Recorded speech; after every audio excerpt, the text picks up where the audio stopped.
couple of comments sitting in aren't particularly happy.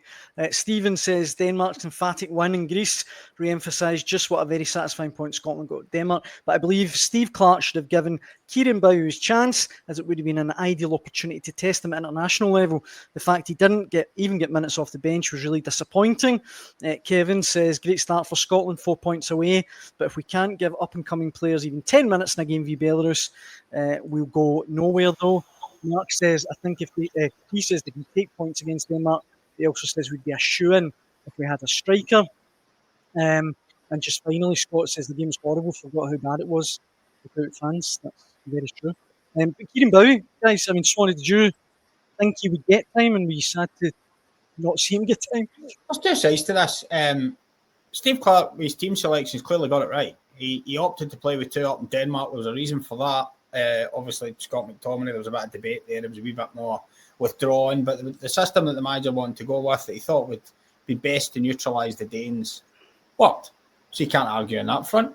And then last night he chooses to go with Shea Adams, who's terrific. So I get that people are saying, well, maybe bring him on for the last 10 minutes when the game's dead, but Steve Clarke's always been a great man for saying, don't just hand out Scotland caps for the sake of it. That's back to the Bertie Votes days when you're just throwing them around people that are walking around Tesco's.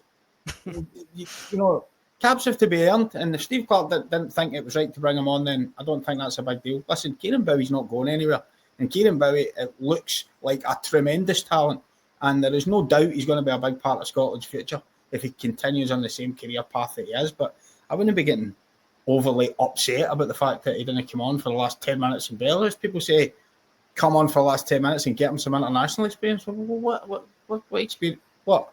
Running about in a game that's dead. It's already won. I mean, I don't really... That's just a cap for the sake of a cap. There wasn't any need. So, no, I'm perfectly comfortable with the way the manager went about it. The other thing I would say, just to add to the call that was made about Denmark, the slight concern I have is, Fraser was right. We haven't been watertight in the matches at the end, towards the end of last season. But we all know it's easier to stop a game than it is to go win a game.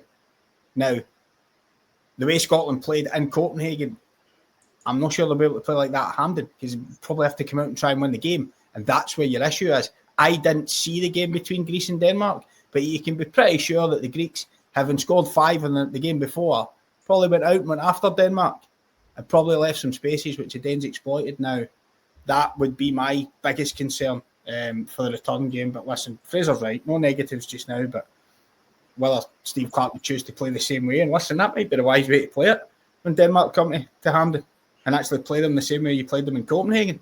Mm-hmm. If the situation comes to that, sometimes we get carried away, don't we? Oh, we're the home team, we need to go and try and do this. You know, whether it's club football and sometimes you just need to go with the best way of getting a result. Aye. And if you dig in, I mean, what was the ridiculous start when we beat Spain at Hampden? We not have some like 2% possession or something, but so what? So what? You sit and you dig in the game, you let them have the ball and play in front of you, and then you pick them off when you can. Nothing wrong with that. So, yeah, that was the only thing I wanted to add on that. But as on Kieron Bowie, he's going to have plenty of chances in the future. I thought, Fraser, it was good. Obviously, Lennon Miller got on.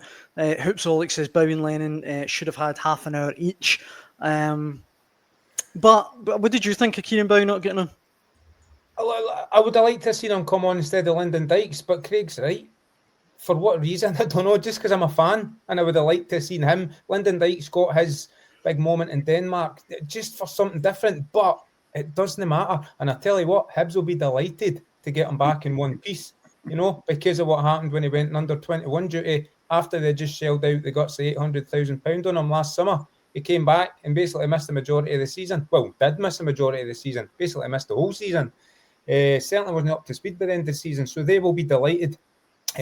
Obviously, they'd like to see him get a cap, but you won't hear anyone at Easter Road moaning, because I think they were a bit perturbed with what happened with the Scotland under-21s last summer, because he was just coming back for an injury at that point. So look, Kieron Bowie's got years ahead of him. Him, George Hurst, they look like the future for Scotland up top. I've got no doubt he will go on to win a good few caps. And Swanee's right, and I'm a huge believer in this. You don't just hand out caps willy-nilly. Playing for your country, certainly Scotland, The home nation should be the pinnacle of your career, and I firmly believe the boys we have in our squad right now believe that and really appreciate every cap they get, and Steve Clarke's fostered that mentality. So don't just hand them out. Lennon Miller got a nice 10 minutes, probably injury forced them into coming on, but looked comfortable again. They've got years ahead of them, loads of caps ahead of them, so just be patient with them. I'm sure both will get minutes in this campaign and could well have an influence in the campaign as well.